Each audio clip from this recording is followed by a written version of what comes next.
वक्त ही यजीद की बैत करेगा तो मेरे नाना की उम्मत ये कहेगी कि अगर हुसैन इमाम वक्त होने के बावजूद भी यजीद की बैत करता है तो हमें भी यजीद की बैत करनी चाहिए। और इसी तरह मेरी बैत की वजह से ही ज़मीन पे हक को हमेशा हमेशा के लिए मिटा दिया जाएगा। ऐ वलीद, यजीद से कह दे कि हुसैन अपने नाना के दीन के लिए अपना सर कटा सकता है लेकिन कभी भी यजीद जैसे के हाथ पे बैत नहीं कर सकता। और इसी तरह इमाम वक्त हुसैन इब्न अली के इस इनकार की वजह से ही फौज यजीद मदीना में ही इमाम हुसैन के कत्ल की प्यासी बन जाती है। तो जैसे ही नवासे रसूल को इस बात का इल्म हुआ तो नवासे रसूल ने अपने नाना के दीन की हिफाजत के लिए यजीद के खिलाफ अपना घर बार अपना सब कुछ छोड़कर मदीने से मक्का की तरफ हिजरत करना शुरू कर दी। जैसे ही नवासे रसूल अल्लाह के घर काबा में पहुंचते हैं तो काबा में पहुंचने के बाद वहां के लोग आपका खूब इस्तकबाल करते हैं और फिर नवासे रसूल मक्के में भी जगह जगह अपने नाना की उम्मत की इस्लाह करने की कोशिशें करते रहते हैं। और इन्हीं कोशिशों के दौरान हजारों लोग हजरत इमाम हुसैन को कूफा से ये खत लिखते हैं कि ऐ नवासे रसूल, ऐ वक्त इमाम, हम यजीद के खिलाफ आपके हाथ पे बैत करना चाहते हैं, आपके साथ मिलकर यजीद के खिलाफ जंग करना चाहते हैं। आप मक्के को छोड़कर हमारी इस्लाह करने के लिए हमारे शहर कूफा चले आइए। इसके बाद वो फौज यजीद जो कि दुनिया की दौलत और दुनिया की लालच में अपने ज़मीरों को बेच चुकी होती है तो फौज यजीद ये इरादा करती है कि हम हुसैन को मक्के में ही सरेआम लोगों के सामने इस बेदर्दी से कत्ल करेंगे कि मक्के के लोग आले नबी औलाद अली की ताज़ीम करना ही भूल जाएंगे और हुसैन के कत्ल के बाद हम काबा की तौहीन करेंगे, मुसलमानों की तजलील करेंगे और मुसलमानों से जबरदस्ती यजीद की बैत लेंगे और जो यजीद की बैत करने से इनकार करेगा तो उसे भी हुसैन की तरह ही बेदर्दी से कत्ल कर देंगे।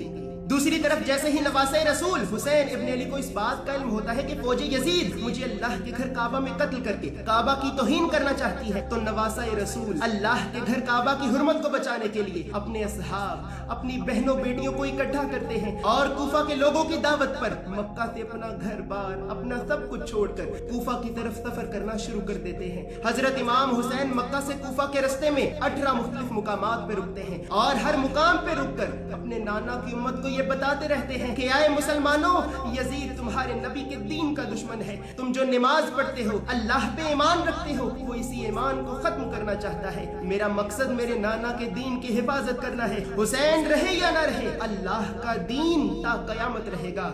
इसके बाद जैसे ही इमाम वक्त अभी कूफा के नजदीक ही पहुंचते हैं तो फौज यजीद को यह खबर मिलती है कि हुसैन कूफा पहुंच रहा है और कूफा पहुंचने के बाद ये कूफियों के साथ मिलकर यजीद के खिलाफ जंग करना चाहता है। तो फौज यजीद 2 मुहर्रम 61 हिजरी को आगे बढ़ती है और रास्ते में ही करबला के मुकाम पे हजरत इमाम हुसैन इब्न अली और आपके काफिले वालों का रास्ता रोक लेती है और नवासे रसूल से ये कहती है कि आए हुसैन, हमें यजीद का ये हुक्म है कि हुसैन से कहें कि वो यजीद की बैत करे। अगर हुसैन यजीद की बैत नहीं करता तो हुसैन को और हुसैन के घर वालों को तड़पा तड़पा कर इस जमीन पे कत्ल कर देंगे। आए हुसैन, अगर तुमने यजीद की बैत ना की तो हम तुम्हारी लाशों को इस जमीन की सफाई हस्ती से ही मिटा देंगे। तो नवासे रसूल इमाम हुसैन इब्न अली यजीदियों से ये फरमाते हैं कि ऐ फौज यजीद, क्या तू मुझे नहीं पहचानती? मैं रसूलुल्लाह का नवासा हूँ, उस अली का बेटा हूँ कि जिस अली के बारे में अल्लाह के रसूल ने ये फरमाया कि अली हक के साथ है और हक अली के साथ है। आए फौज यजीद, क्या तू ये चाहती है कि हक बातिल की बैत कर ले? हुसैन अपने नाना के दीन के लिए अपना सर कटा सकता है लेकिन अपना हाथ यजीद जैसे के हाथ पे रख के उसकी बैत नहीं कर सकता।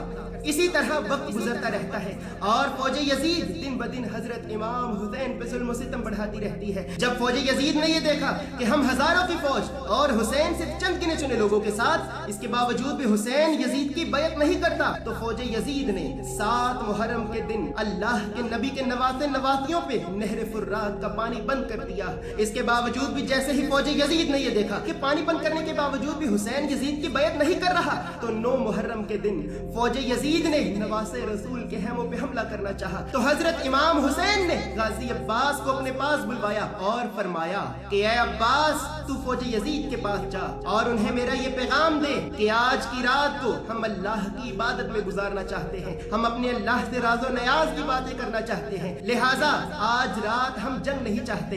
तो हजरत गाजी अब्बास फौजी यजीद के पास पहुंचते हैं और इमाम वक्त का पैगाम फौजी यजीद को सुनाते हैं। तो फौजी यजीद ये पैगाम सुनने के बाद हजरत गाजी अब्बास से कहती है कि ऐ अब्बास, हुसैन से कहना अल्लाह की इबादत के अलावा यजीद की बैत करने का भी सोचे। हुसैन के पास सिर्फ आज रात तक का वक्त है, वरना सुबह होते ही तुम सबको बेदर्दी से कत्ल कर दिया जाएगा। तो ये सुनते ही गाजी अब्बास जल्लाल में आते हैं और यजीदियों से ये फरमाते हैं कि ऐ खुदा के दुश्मनों, तुम आज रात तक के वक्त की बात करते हो।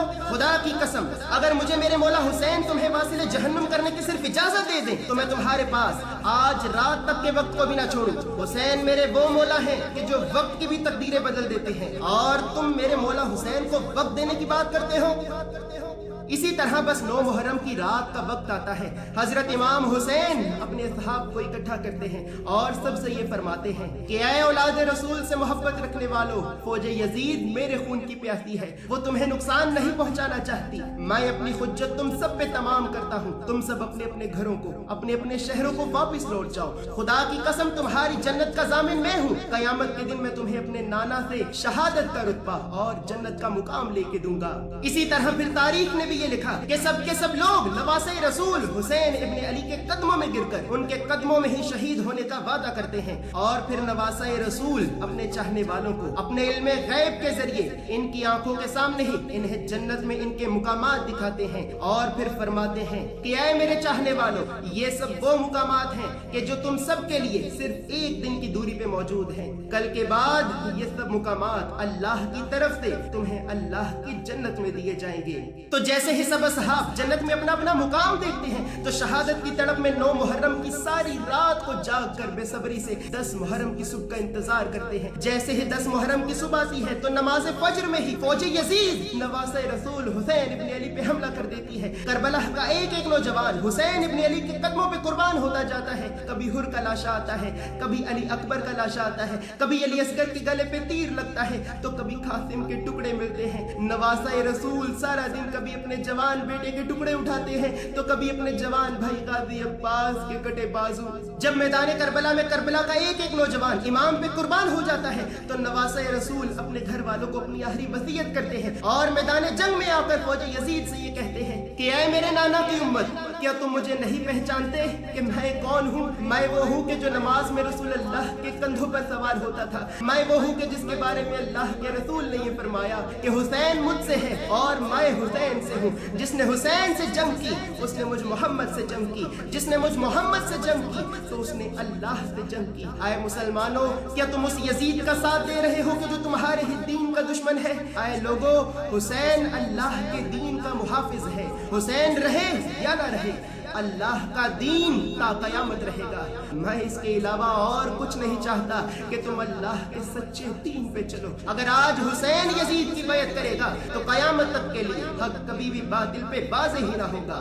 मैं कभी भी यजीद की बैत नहीं करूंगा। आए लोगों, तुम सब दुनिया के बदले में अपने लिए दोज़ख की आग खरीद रहे हो और जिस जन्नत के तुम दावे करते रहते हो उस जन्नत का सरदार तुम मैं हुसैन हूँ। इसके बाद जैसे ही मलून शिमर ने ये देखा कि हुसैन ऐसी बातें करके अभी भी इन लोगों की इस्लाह करने की कोशिश कर रहा है और यजीद की बैत करने से साफ साफ इनकार कर रहा है, तो शिमर फौज यजीद को ये हुक्म देता है कि जाओ और जाकर हुसैन के सर को काट कर मेरे पास लाओ ताकि मैं हुसैन के कटे हुए सर को यजीद की बैत ना करने का अंजाम बताऊं। तो जैसे ही फौज यजीद नवासे रसूल को कत्ल करने के लिए आगे बढ़ती है, तो फिर तारीख भी ये लिखती है कि एक तरफ 40,000 का लश्कर, एक तरफ अकेला हुसैन ला इलाहा इल्लल्लाह की सदा बुलंद करते हुए यजीदियों को वासिले जहन्नुम करता रहता है। रसूल अल्लाह का नवासा अकेले ही जमीन करबला में कोहराम बर्पा कर देता है। जैसे ही फौज यजीद ये देखे कि हुसैन एक एक करके हमें कत्ल ही करता जा रहा है, तो फौज यजीद के कुछ लश्कर वहां से भागने लगते हैं। जैसे ही शिमर अपने लश्करों को वहां से पीछे भागते देखता है तो जोर जोर से ये कहने लगता है कि यार लोगों,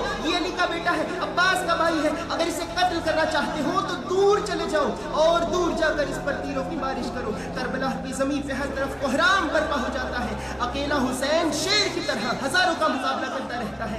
فوج یزید یہ سب لے کر وہاں سے دور بھاگنے لگتی ہے اور دور جا کر اکیلے حسین پہ ہزاروں تیروں کی بارش کرنے لگتی ہے. فوج یزید اکیلے حسین پہ اس قدر تیروں کی بارش کرتی ہے کہ جیسے ہی نواسہ رسول کا زخمی جسم گھوڑے سے نیچے گرتا ہے تو آپ کا جسم نہ گھوڑے کی ذی پہ ہوتا ہے اور نہ اللہ کی زمین پہ. تاریخ یہ لکھتی ہے کہ جیسے ہی نواسہ رسول گھوڑے سے نیچے آتے ہیں تو آپ کے جسم پہ 113 تیروں کے بار پوشیدہ ہوتے ہیں. امام کی مدد کو نہ کوئی کوفے سے آتا ہے، نہ شام سے آتا ہے، نہ مکے سے آتا ہے اور نہ ہی مدینے سے آتا ہے. بس غیب سے ایک آواز آتی ہے کہ اے حسین، اے حسین، ہم نے تیری عظیم قربانی کو قبول کیا. اے حسین، تیرا اللہ تجھ سے راضی ہوا. بس نواسہ رسول کربلا کی تپتی زمین پہ سجدے میں اپنا سر رکھتے ہیں اور اللہ کی پاک ذات کا شکر ادا کرتے ہیں کہ اے میرے مالک، تیرا شکر ہے کہ تو نے میری اس قربانی کو قبول کیا. تیرا شکر ہے کہ تو نے میری اس قربانی کو قبول کیا. اس کے بعد شمر ملون آگے بڑھتا ہے اور جس گردن پہ اللہ کے رسول پیار کرتے تھے اسی گردن پہ تلوار کا وار کر کے سجدے میں امام حسین کے سر کو تن سے جدا کر لیتا ہے. آپ کا سر نیزے پہ چڑھایا جاتا ہے، آپ کے سر کی توہین کی جاتی ہے، آپ کے جسم پہ گھوڑے دوڑائے جاتے ہیں. رسول اللہ کی بیٹیوں کو سریعام ننگے سر بازاروں میں گھمایا جاتا ہے. اللہ کے نبی کے خاندان کی بے حرمتی کی جاتی ہے، بے دردی سے تذلیل کی جاتی ہے. جس حسین کی عظمت کو اللہ اپنے قرآن میں بیان کرتا رہا، اللہ کا رسول اپنی حدیثوں میں بیان کرتا رہا، مسلمان اسی حسین کی عظمت کو پامال کرتے ہیں اور اسی حسین کو کربلا کی تپتی زمین میں 3 دن تک بھوکا پیاسا رہنے کے بعد بے دردی سے شہید کر دیتے ہیں. اور اس کے بعد پھر اس وقت کے لوگوں نے بھی یہ دیکھا کہ جس اللہ کے گھر کی حرمت کو بچانے کے لیے حسین ابن علی مکے کو چھوڑتے ہیں، یزید اسی اللہ کے گھر پہ آگ کے پتھروں کی بارش کرتا ہے، اللہ کے گھر کعبہ کی تذلیل کرتا ہے، 10,000 مسلمان عورتوں کی عزتوں کو لوٹ کر مسجد نبوی میں اپنے گھوڑے باندھتا ہے اور مسجد نبوی کی توہین کرتا ہے، مسجد نبوی کی تذلیل کرتا ہے. بس مسلمانوں کے وہ مردہ ضمیر اپنی ماں بہنوں اور بیٹیوں کی عزتیں چھن جانے کے بعد جاگنے لگتے ہیں. لیکن افسوس کہ جس طرح لوگوں نے حضرت امام علی ابن ابی طالب کا ساتھ نہ دیا، بالکل اسی طرح اس وقت کے لوگ نواسہ رسول حسین ابن علی کا بھی ساتھ نہیں دیتے. لیکن حسین ابن علی کا کٹا ہوا سر نوکے نیزہ پر بھی قرآن کی تلاوت کر کے اپنے نانا کی امت کی اصلاح کرتا رہتا ہے اور لوگوں کو یہ بتاتا رہتا ہے کہ اے لوگوں، جس مقصد کے لیے آدم کو تخلیق کیا گیا، جس مقصد کے لیے اللہ نے 1,24,000 پیغمبروں کو اس زمین پہ بھیجا، میں نے اس لا الہ الا اللہ کے مقصد کو پورا کرنے کے لیے اپنا گھر بار، اپنا سب کچھ اللہ کے راستے میں قربان کر دیا ہے. اے لوگوں، اللہ کے سچے دین پہ چلو. باطل جتنا بھی بڑا ہو ہمیشہ باطل کا مقابلہ کرو، کیونکہ ان قریب اللہ تمہیں وہ مقام عطا کرے گا کہ جس مقام کے لیے اللہ نے تمہیں زمین پہ بھیجا ہے. دوسری طرف جب شیطان میدان کربلا میں یہ سب دیکھتا ہے تو اللہ سے کہتا ہے کہ اے میرے مالک، اگر تو نے اس طرح کا آدم پیدا کرنا تھا تو مجھے پہلے بتا دیتا، میں کبھی بھی آدم کو سجدہ کرنے سے انکار ہی نہ کرتا. بس نواسہ رسول حسین ابن علی اللہ کے دین حق کے لیے، لا الہ الا اللہ کے لیے اپنے شیر خوار بچوں سے لے کر اپنے جوان بیٹوں تک ان کی لاشوں کو اپنے ہاتھوں میں اٹھا کر اللہ کے راستے میں قربان کر کے قیامت تک کے انسانوں کے لیے یہ حق کی ایسی مثال قائم کر دیتے ہیں کہ جس مثال کی وجہ سے آج ہر انسان حسین زندہ باد، حسین زندہ باد، یزید مرد آباد، یزید مرد آباد کی صدائے بلند کرتا رہتا ہے. اور اسی طرح نواسہ رسول حسین ابن علی نے حق کو زندہ کیا اور باطل کو ہمیشہ ہمیشہ کے لیے مٹا دیا. سلام ہو کربلا کے عظیم شہیدوں پر، سلام ہو رسول اللہ کی نوازیوں پر، اور سلام ہو شہید کربلا حضرت امام حسین علیہ السلام پر.